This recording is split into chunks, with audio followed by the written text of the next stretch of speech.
Hi scholars, it's Ms. Dunn. Today we're going to do math together and we're going to continue practicing representing and solving story problems. Where today we're going to be listening to a story and then finding the math that we hear in that story and what the story is asking us to do. Then finding a math strategy and tool that works for us to represent and solve that story, and then share our thinking of what we did. So just to review, here's our poster with our math story strategies and tools, where you can use objects and your fingers to represent the characters or the things that are happening in the story. You can draw a picture or draw symbols to represent what's happening in the story, or you can use the tools, the number line and the number bond, or the strategy of counting on from a number or quantity. So today I'm going to be telling you a story, and I've decided that the tool that I'm going to use, or the strategy that I'm going to use, is the number line. So to get it set up, the materials that you're going to need today is something to write on and a writing tool. And if you need to pause this video to get the tools that you need, please do so now. Great. So we are going to draw our number line from 0 to 10.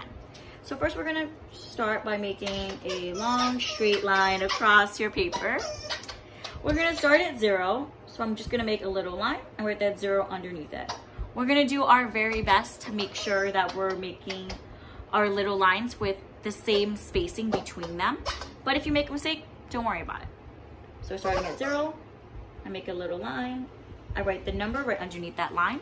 So 1, 2, 3, 4, 5, 6, 7, 8, 9, and 10. Oh, looks like I made my line a little bit too long, and that's totally okay. Just gonna erase that part. Great, so now that our number line is set up, I'm gonna tell you the story. So as I tell you the story, please listen for the math that you hear in it. You can pay close attention to the quantities that you hear, the action of what's happening in the story, and what the story is asking us to do in order to solve it, to the question or the problem. Okay, so Miss Want had 8 toy cars. She gave Miss C 4 of her toy cars. How many toy cars does Miss Want have now? I'll say the story one more time.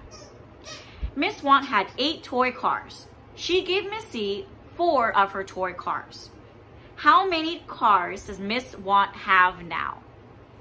Okay, so we're going to use our number line to represent and to solve this story. The story said that Miss Want had 8 toy cars. So I already hear a quantity. I hear 8. I hear that Miss Want has 8 toy cars. So I'm going to find the numeral 8. If you know what that looks like, you can go to it right away. If not, we're going to start at 0 and count until we find 8. Count with me. Ready? 0, 1, 2, 3, 4, 5, 6, 7, 8. I'm going to draw a dot or a circle above 8 so I know where we started. We know we started with Miss Want with 8 toy cars. The next part of the story is telling us that Miss Want gave 4 of her toy cars to Miss C. Because Miss Want gave some of her toy cars away, that means that she's now going to have less toy cars than what she started with. And because she's going to have less, the quantity is getting smaller, the amount of toy cars that she's having is becoming smaller, but also the number is getting smaller as well. So I know that using our number line, we're going to be jumping backwards and we're going to be moving backwards towards 0, because we know that she's going to have less toy cars. So we know that she's not going to have more. She's not going to have 9 or 10 because she's giving away some that she already has. And because she said that she's giving 4 of her toy cars to Miss C, I know that I'm going to be jumping back or moving back 4 numbers on our number line. So it's going to look like this. I start at 8 because that's what she started with, 8 toy cars. I jump back because she gave away 1 toy car and now she has 7. She gave away 2 toy cars, now she has 6. She gave away 3 toy cars, which is 5. And just like the story said, she gave away 4 toy cars, which leaves us at the number 4. I'm going to circle it so I know exactly how many toy cars that Miss Want has now. So I use my number line to show the story and to to show the story represented and also to solve it, because now I know the answer of how many toy cars Miss Want has now. Great. So now, scholars, is your task or your assignment.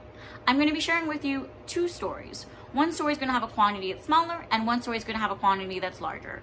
And it's your job to figure out what's just right for you and your family of which story that you are going to represent and solve today. Or if you want a challenge and you want to solve both of them, or if you want to create a story that's just like ours, using your own brain and heart. So the first story is, Maui had 7 kites. 6 kites flew away. How many kites does Maui have now? I'll say this right one more time. Maui had 7 kites. 6 kites flew away. How many kites does Maui have now? The second story is, Moana had 18 stones and lost 9 of them. How many stones does Moana have left? I'll say this right one more time. Moana had 18 stones and lost 9 of them. How many stones does Moana have left? So once you figure out what story or stories is just right for you, you can figure out the strategies or tools that you want to use to represent or show and solve that story. And your teachers would love to see how you're working through this. So if you want to send a picture or a video, we'd love to see your math thinking. Have a great day, scholars. Bye.